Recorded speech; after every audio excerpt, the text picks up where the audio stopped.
MIM और ये एक टेररिस्ट ऑर्गेनाइजेशन है।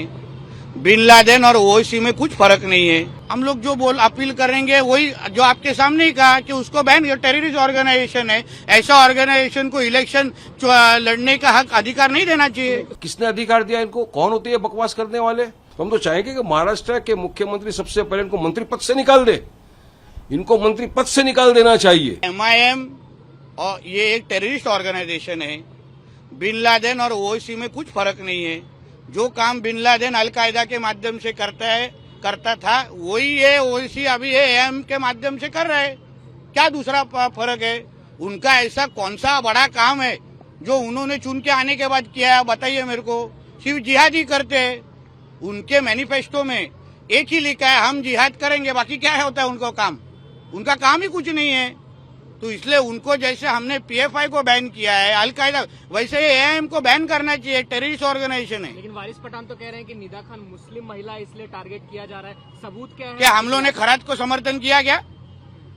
हमारे हिंदू धर्मों को हम इसलिए तो बहुत बड़ा मानते हैं क्योंकि खराज, अशोक खराज जैसे व्यक्ति ने, जिसने हमारे हिंदू धर्म की बदनामी करने की कोशिश की, उसका, हमारे हिंदू माता बहनों को का जिंदगी खराब कर, उसका किसी भी हिंदू नेता ने, किसी भी हिंदू समाज के एक भी व्यक्ति ने आगे आके अशोक खराज का समर्थन किया नहीं। हमारे हिंदू समाज की हर एक की यही भूमिका है कि उसको फांसी पे चढ़ाओ।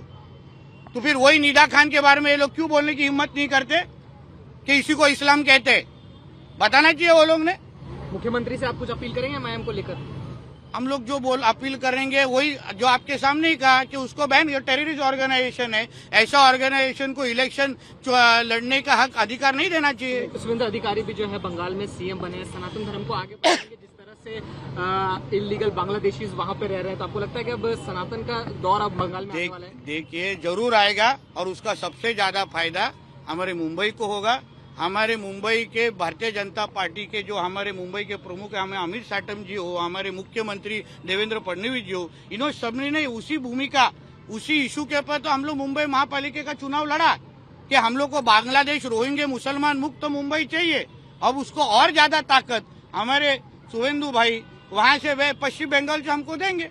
ये अपना मानसिक संतुलन खो बैठे हैं, अनाप शनाप बकवास कर रहे हैं। मेरा ये मानना है कि इनका किसी मेंटल हॉस्पिटल में इनको दाखिल करके इनका इलाज कर देना चाहिए, क्योंकि जितने हैं, जितनी नीची है उतनी नीच सोच है इनकी। इस तरह से घटिया अल्फाज का इस्तेमाल करना, इस तरह की घटिया बात करना एक क्या मंत्री को शोभा देता है? हाँ, ये क्या बोल रहे हैं आपको? इनको पता भी है? ये 5 टर्म के सांसद है बैरिस्टर सतत ओवैसी साहब, सिटिंग सांसद है, शपथ लिए संविधान की बैठे हैं। लोगों ने उनको लाखों की संख्या में वोट देकर जिताया है। MLA थे, एक पार्टी के राष्ट्रीय अध्यक्ष है, और उनके बारे में और हमारी पार्टी के बारे में इस तरह की अल्फाज, बयानबाजी, फालतू बातें करना किसने अधिकार दिया इनको? कौन होते हैं बकवास करने वाले? मैं तो चाहूंगा कि महाराष्ट्र के मुख्यमंत्री देवेंद्र फडणवीस जी इस बात का संज्ञान लेके देखिए, आपके नफरती चिंटू इस तरह की अनाप शनाप बकवास कर रहे ऐसे इंसान के लिए, ऐसे सांसद के लिए। अरे यही वो है, इनके अब्बा के अब्बा ने जिनको असद ओवैसी साहब को ऑपरेशन सिंदूर के बाद में विश्व में भेजा था। पाकिस्तान की पोल खोल गया है पूरी तरह से हर जगह पाकिस्तान को ठुकाई किया है। पाकिस्तान की पूरी पोले खोली है उनकी हर जगह।